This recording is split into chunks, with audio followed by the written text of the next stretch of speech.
O grande tambor do trovão é um objeto com 3,8 metros de diâmetro, 4,5 metros de comprimento e que pesa 3,5 toneladas. Um tambor massivo, difícil de ser suado por porretes comuns, mas sua função mesmo não era para ser usado por pessoas comuns, e sim para um teste de uma técnica chamada o golpe de vento. Uma técnica que consistia em bater a distância e sua força deveria gerar um impacto tão extremo que a massa de ar soaria o tambor pelas montanhas. Esse ritual surgiu pois, uma vez, um monstro soou o tambor. Daí surgiu uma lenda que quem tivesse força para emanar um impacto como o de um trovão na terra, faria o céu limpo ser abalado, sem previsões de chuva. Então o dragão do céu apareceria e traria chuva. Quem foi o responsável por trazer essa lenda, galera, foi Seiko Miyazawa, aquele que surpreendeu os céus com seus 20 golpes. O abalo sonoro foi tamanho que os céus mandaram chuvas para as montanhas durante 3 dias e 3 noites sem parar. Ao ver aquilo, o jovem Suzuki Minoru, o vento, se surpreendeu, pois ele havia feito 4 golpes à distância e a chuva não havia vindo. Com isso, ele que julgava Kishi Miyazawa fraco, se viu na obrigação de aceitar a ordem das raposas do clã Hagyu para supostamente ceifar a vida de Kishi Miyazawa. O motivo era simples: Kishi é o atual líder do estilo Nadashinkage, uma escola que tem ligação com os Hagyu. Porém, a ausência de Oton de Seiko Miyazawa não era suprida de forma devida, e deixar alguém tão jovem no comando era arriscado demais e poderia trazer desonra. O vídeo de hoje começa no porão do prédio onde Kibo morava. Lá ele dizia separando dinheiro: isso aqui é para as despesas do dia a dia, isso aqui é para os gastos do hospital e o resto deve sobrar uns 50 milhões. Certo, eu vou levar essa sacola aqui. Kibo abria a porta de ferro do seu porão e percebia um carro de luxo parando à frente. Era Hikimaru que descia dizendo: Kibo, eu tenho boas notícias. Você poderá participar da Hiperbatalha. Kibo questionava: Hiperbatalha? Hikimaru respondia questionando: o que? Você não conhece?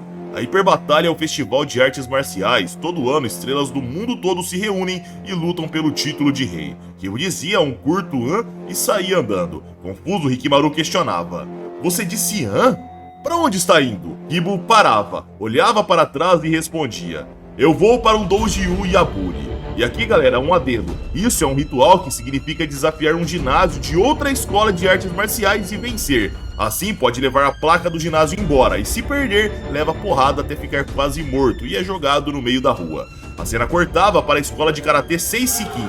Lá os sons dos alunos treinando ecoavam pelo ambiente, e um aluno recepcionista dizia: temos 15 filiais em todo o país. Existem mais de 300 alunos em Tóquio. 50 deles são mulheres. Caso o senhor tenha interesse, a taxa de entrada é de 10 mil ienes. E a mensalidade é o mesmo valor. Ah, e por sinal, olha essa foto. É de quando o nosso ex-diretor estava treinando nas montanhas. Ele enfrentou um urso e venceu. Kibo sorria e questionava: ele encontrou e venceu um urso?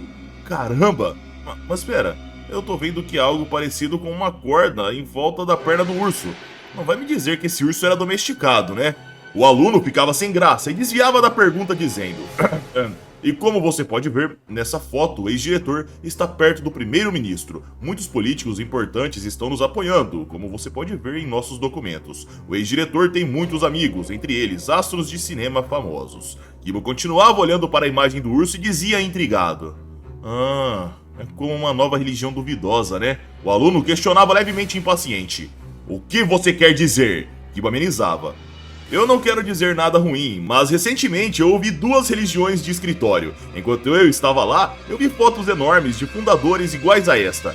E ele estava apertando a mão dos políticos ou coisas do tipo, sabe? O aluno questionava: será que você realmente veio se juntar à nossa academia? Kibo jogava o folheto de inscrição no chão, mostrava a sacola de dinheiro e dizia: honestamente, eu vim para quebrar este ginásio. Alguns alunos ouviam aquilo, e Kibo se virava para eles. Em seguida, jogava todo o dinheiro no chão e dizia: eu tenho 50 milhões de ienes aqui. Se algum de vocês me derrotar, poderá ganhar todo esse dinheiro. E aqui, galera, só um adendo: esse valor é quase 2 milhões de reais. Os alunos ficavam em choque, não sabiam como reagir. Só que nessa hora, um homem enorme aparecia atrás de Kibo dizendo: nós não somos assim, mas posso lutar com você como uma exceção? Kibo olhava surpreso para aquele homem enorme que continuava dizendo: eu sou Daidouji Tadashi. Eu sou o treinador do ginásio de Tóquio. Sou o quinto dan do estilo Seisekin. Nos era mostrado Rikimaru vendo tudo do vidro fora da academia e ele questionava: caramba, é o Doudouji Tadashi, o campeão da categoria absoluto. Merda, eu não sabia que tinha um campeão mundial nesse ginásio. Nessa hora, alguém aparecia ao lado de Rikimaru como se fosse um fantasma. Era Suzuki Minoru, que questionava: opa, existe um Dojo Yaburi hoje em dia? Isso é raro. Mas olha ali, a diferença de peso entre aqueles dois é enorme. Ei, vocês idiotas! Saiam da frente aí, eu tô querendo ver. Os alunos olhavam para trás aquela frase de folgado. E na mesma hora, Tadashi avançava com um chute. Kibo bloqueava e os alunos comentavam: caramba, pegou na perna. O chute baixo do mestre pode quebrar 5 bastões de beisebol. A perna desse cara já era, eu tenho certeza. Sem dar bola, Kibo desviava de um cruzado de esquerda e ia para um single leg. Calmamente, Tadashi dizia defendendo a queda: você deve estar subestimando o karatê. Hoje em dia, karatê não é como era alguns anos atrás. O karatê está progredindo para que possamos lidar com qualquer tipo de artes marciais. Eu posso facilmente evitar seus golpes. Tadashi entrava com uma joelhada e Kibo bloqueava enquanto o mestre dizia: ser agarrado significava morte certa para um lutador de karatê. Isso ainda é verdade em algum grau se formos derrubados. Logo, lutadores de submissão devem ser derrotados o quanto antes em pé. E uma luta começa sempre em pé. Kibo agarrava a calça do seu oponente e dizia: tudo bem, então eu vou deixar você dar uma boa olhada numa luta de submissão. Bem-vindo ao meu mundo de técnicas de solo. Tadashi pensava enquanto estava sendo derrubado: o que é isso? Ele está me levando cuidadosamente pro solo, como se fosse uma apresentação de combate. Minoru nessa hora regalava os olhos e dizia: o quê? Essa técnica complexa de ligação vincula o pescoço e a mão direita ao mesmo tempo. De repente, galera, Kibo, que estava indo leve, apertava e exclamava: estilo Nadashinkage, ligação do dragão. Os olhos de Tadashi começavam a virar e Rikimaru comentava: ninguém pode vencer o Kibo em lutas de submissão. Suzuki arregalava seus olhos e pensava: ele disse Kibo? Então esse é Kishi Miyazawa, o filho de Seiko, o tigre silencioso. Um gigante pesando 120 quilos não está conseguindo se mover. Tá preso como se fosse um boneco. O que eu preciso para derrotá-lo? Sua mão está bloqueando completamente. O pescoço do oponente está espremido como um estrangulamento de lapela. O cara vai desmaiar. Tadashi, antes de desmaiar, dava os 3 tapinhas e os alunos se surpreendiam. Kibo soltava e ouvia o pessoal comentando: o maior homem do mundo do karatê, o mestre Daidoji, desistiu. É sério que esse cara pequeno derrotou o nosso mestre em 1 minuto? Kibo sorria e dizia: uma luta vale mais do que 100 treinamentos, então eu posso ficar bem sério de repente. Rikimaru nessa hora percebia Suzuki Minoru saindo andando, e Kibo questionava lá dentro: e agora, quem que é o próximo, pessoal? Tente me vencer e você poderá levar toda essa grana pra casa. Você pode comer 200 mil pratos de carne bovina com 50 milhões de ien.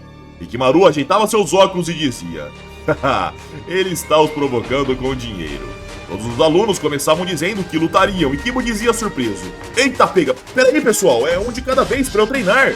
Diziam: não, vamos todos ao mesmo tempo. Ele não poderá lutar usando técnicas de solo assim.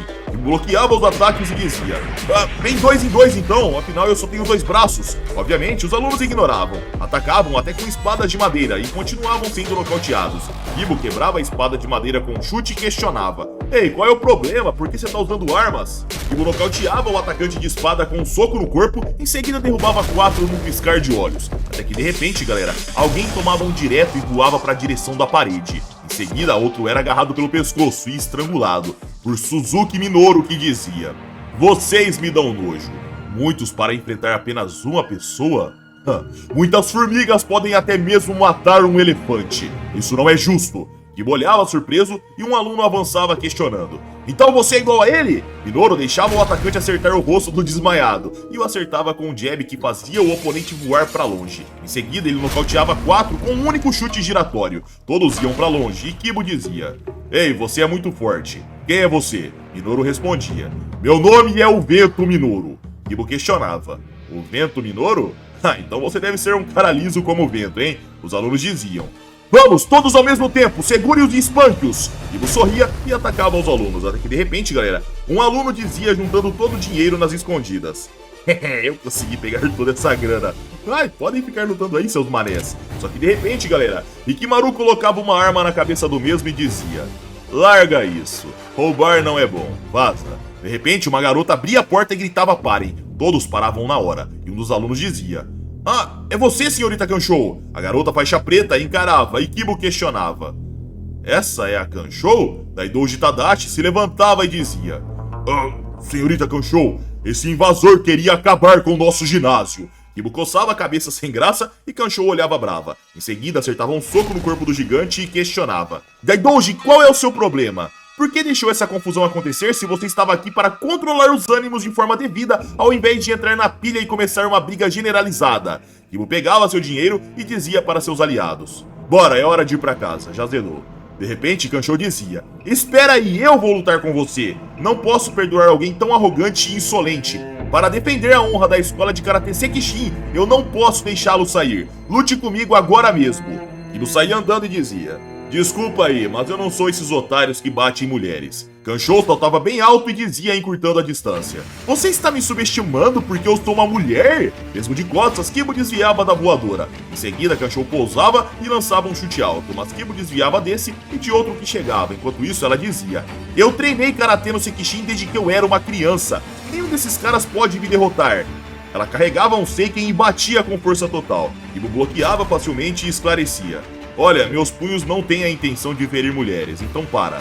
Kanshou repreendia: Não me insulte! Kanshou subia com um chute alto que pegava na sacola de dinheiro. Toda a grana caía e ela dizia subindo como uma voadora que era esquivada: A coisa mais importante que meu pai passou pra mim é que você pode acabar desonrado se... Só que de repente, galera, Kanshou era interrompida por um estrangulamento de Minoru que dizia sério: Basta, fêmea! Ele não está insultando você porque você é uma mulher. Os alunos olhavam em choque. Kibo ficava sério. Já a Kanshou mandava ele soltar e mordia. O sangue escorria da região mordida. As unhas de Kanshou rasgavam a pele, mas friamente, como se não ligasse para a dor, Minoru dizia: Você não pode derrotá-lo de qualquer maneira. Isso não é discriminação. Tem muita diferença entre vocês dois. De repente, Kanshou era apertada e começava a perder a consciência. Minoru a colocava no chão e dizia: Homens e mulheres têm diferenças no físico e na força muscular. Você não pode compensar isso com apenas esforço ou coragem. Desmaiando, Kanshou chorava com a dura realidade e pensava: Eu tenho desonrado a coisa mais importante que meu pai me passou. Kibo olhava surpreso e via Minoru a colocando gentilmente no chão. Os alunos corriam preocupados e Minoru amenizava: Relaxe, ela só desmaiou. Kibo fechava os olhos e a cena cortava para ele saindo do dojo, onde Kibo dizia: Ô Rick, você pode levar esse dinheiro para minha casa? Eu tenho algo para resolver. Hikimaru dizia claro, e a tarde ia passando. Enquanto se afastavam do centro da cidade, Kibo dizia: Senhor Minoru, obrigado, você me ajudou muito. Minoru amenizava: Não há de quê. Nos era mostrado eles numa linha de trem e Kibo comentava: Você é um cara legal, Senhor Minoru. Minoru dizia: Legal? Olha, eu realmente não acho isso. Kibo de repente dizia: Ei, aqui está bom. Minoru olhava confuso e Kibo dizia entrando na frente do mesmo: Eu sei que você veio lutar comigo. O Vento Minoru da escola Hagyu. Eu já te conheço. Sei que é o assassino enviado. Aqui, essa é uma carta que recebi da escola Hagyu sobre isso. Embora eu seja o sucessor biológico, a escola Hagyu não me permite ser o líder do estilo Nadashinkage, e que eu devo fechar a escola ou ser morto. Minoru via aquilo e pensava: Assinado pelo grande Kitsune? Minoru olhava a carta e Kibo dizia se aquecendo: Sabe, eu não tenho nada contra o Hagyu, mas vocês realmente devem ter muito tempo disponível. Mas eu não me importo se você é assassino ou não. Se eu lutar contra o mais forte, serei um cara feliz. Minoru jogava a carta e questionava: Você quer lutar comigo? Kibo respondia: Sim, eu quero lutar com você. Eles dizem que o vento de Hagyu pode chegar ao nível de florestas com a sua força. Minoru questionava: Você não aprendeu, né? Em combate, ao presenciar uma força superior, resta apenas a humildade. Após negligentemente fazer aquela garota chorar, eu pensei que você teria aprendido a lição. Kibo arregalava os olhos ouvindo que seu oponente tinha certeza de que era mais forte e de repente, galera, a caldeira da fábrica ao fundo soltava fumaça. Na mesma hora, Kibo saltava para chutar e dizia: Eu não preciso de conselhos de um assassino que recebe ordens sem questionar. Minoru bloqueava o golpe com um tapa na perna e Kibo questionava pousando: Achou mesmo que eu estaria com medo do Hagyu? Em alta velocidade, Kibo encurtava chutando. Minoru desviava facilmente e bloqueava os demais ataques enquanto ouvia Kibo dizendo: Ninguém sabe melhor do que eu não tenho o que é preciso para liderar o estilo Nadashinkage, mas é justamente por isso que eu tenho me esforçado tanto para me tornar tão forte quanto o último líder. Minoru absorvia aquelas palavras até que de repente tomava um soco no rosto. Seu maxilar era deslocado na hora, mas mesmo assim, ele olhava bem friamente. Em guarda, Kibo dizia: este soco que apenas deslocou seu maxilar foi o Aguzuki do estilo Nadashinkage. Os Hagyu têm truques como este? Minoru dava um soquinho no queixo e seu maxilar voltava no lugar na mesma hora, galera. Em seguida, ele questionava sorrindo: esse é o soco do Nadashinkage?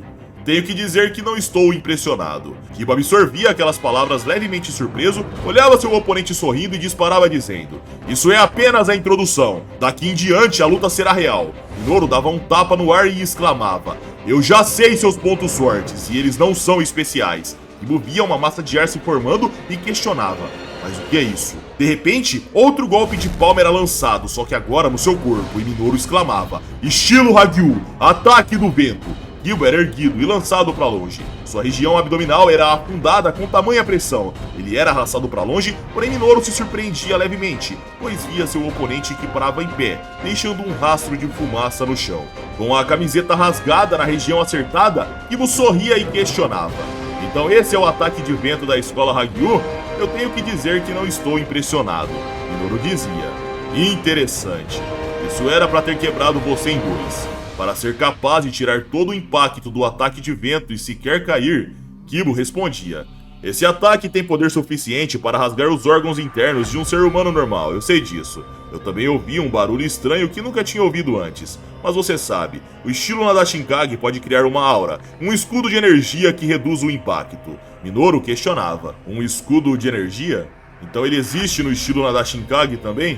Eu acho que você é realmente o filho do tigre por completo. Kibo sorria e questionava: por que realmente está aqui, Minoru? Para um assassino profissional, eu devo dizer que te falta bastante o tal do espírito assassino. Minoru respondia: eu vim para conhecer o tigre novamente. O tigre silencioso. Kibo arregalava os olhos e entrávamos num flashback de 3 anos atrás, onde íamos para o topo das montanhas na periferia de Wakayama, mais especificamente no quartel-general do estilo Hagyu, onde Oton dizia: vou perguntar novamente. Eu realmente preciso lutar com o senhor? Nos era mostrado vários alunos reverenciando, e o mestre mascarado à frente respondia: a escola Hagyu não reconhece o estilo Nadashinkage que gerou o assassino Kiryu, sendo ele da mesma ramificação que nós. Mesmo expulso do Nadashinkage, Kiryu não desfez a ligação. Se você ainda deseja fazer a paz conosco, então você deve se apresentar contra nós num combate justo. Seiko absorvia aquelas palavras e os alunos o cercavam. Em seguida, o mestre disparava dizendo: então aqui vou eu. Oton tirava seus óculos, via o mestre vindo e lançava um jab. O mestre era pego de raspão e golpeava o corpo com um cruzado. A costela de Oton era fraturada e ele rangia os dentes. Já a máscara do mestre era quebrada ao meio perfeitamente. Seiko se levantava e dizia: o senhor venceu. Os alunos comentavam: o quê? Apenas um dos golpes do grande Shiroki Tsune quebrou uma costela dele. Se ele continuasse lutando, poderia ferir os órgãos internos do seu oponente tranquilamente. Shiroki Tsune dizia tampando seu rosto: não temos outra opção então. Por hoje será um empate. Oton reverenciava e agradecia: muito obrigado. Nos era mostrado, galera, Minoru entre os alunos e ele contava: diferente dos demais, eu vi claramente. Naquele momento, o tigre silencioso pegou o punho do grande Shiroki Tsune e mudou a trajetória do seu golpe, batendo na direção da própria caixa torácica com a sua própria força. Ele quebrou sua própria costela dessa forma. Seu pai, sabendo que não podia permitir que a escola Hagyu perdesse a reputação, fez aquilo para nos poupar. Mas o mestre Shiroki Tsune, assim como eu, também percebeu. Para o nosso mestre, aquilo era uma vergonha insuportável. É verdade que fui mandado pelo próprio Shiroki Tsune para te matar. No entanto, quando vou lutar e quando vou morrer, só será decidido pela minha própria intenção e vontade. A cena cortava para o hospital onde Seiko Miyazawa estava. Eles iam entrando no local e Minoru continuava dizendo: o tigre silencioso era um mestre com habilidades tão grandes quanto seu corpo.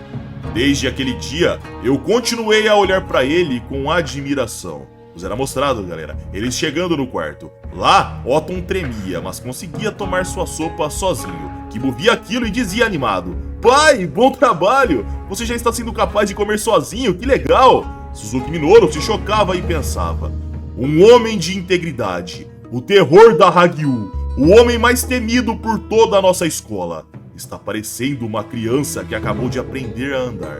A cena cortava para momentos depois, onde Otton era tirado da sua maca e Minoru contava.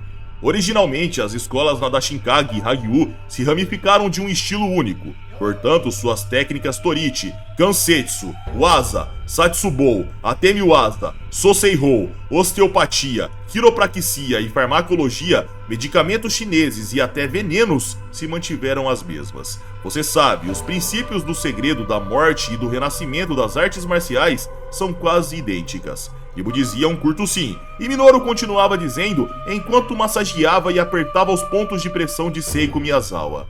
Correndo por todo o corpo, há 12 nervos periféricos que surgem diretamente do tronco cerebral. São chamados de nervos cranianos. Empurrar o Teizen, um ponto vital para estimular o tropego, os nervos periféricos. É aqui, acima da 8ª vértebra cervical. Kibo anotava o que estava sendo dito e Minoru continuava. Respirar em harmonia com seu pai é muito importante durante essas técnicas. Cada respiração, a energia flui para dentro. 1, 2, 3, o poder vem, e no 4 ele é capturado. Além disso, abaixo da colisão das vértebras da coluna vertebral torácica é o primeiro ponto vital chamado Kada Kyoseki. Kibo anotava aquilo, olhava atentamente até que Minoru dizia: aqui, Kibo, venha tentar você na prática. Kibo largava o caderno, ia para os pontos de pressão nas costas e Minoru continuava dizendo: nas artes da vida e da morte, você pode aproveitar as influências harmônicas e discordantes dos 5 elementos do Yin e Yang. Madeira supera terra, terra supera água, água supera fogo, fogo supera metal e metal supera madeira. Mas tudo está ligado num grande círculo. Coração é o fogo, baço a terra, pulmão o metal, o rim a água, o fígado a madeira. No uso prático, isso significa que você pode consertar danos perto do coração se regular o rim e o fígado. Não toque nos pontos de morte, mas sim nos pontos de alívio, a fim de restaurar seu pai ao seu antigo eu. Otton dormia sem dor, e Kibo fazia ele relaxar como se estivesse em um lugar tranquilo. Diferente da última vez que ele havia tentado usar as técnicas do Nadashinkage para curar. E dessa forma, pessoal, com um aliado inesperado fazendo o Kibo evoluir na arte da vida do estilo Nadashinkage, o vídeo vai chegando ao fim. Eu espero que vocês tenham curtido. Se sim, vocês já sabem, like para ajudar o canal. Se inscrevam se não forem inscritos e caso queiram vídeos exclusivos, é só virar membro do canal. Minhas redes sociais vão estar aqui na tela caso queiram me seguir e é isso aí, pessoal. Eu tô indo nessa, um abraço, fiquem com Deus e tamo junto.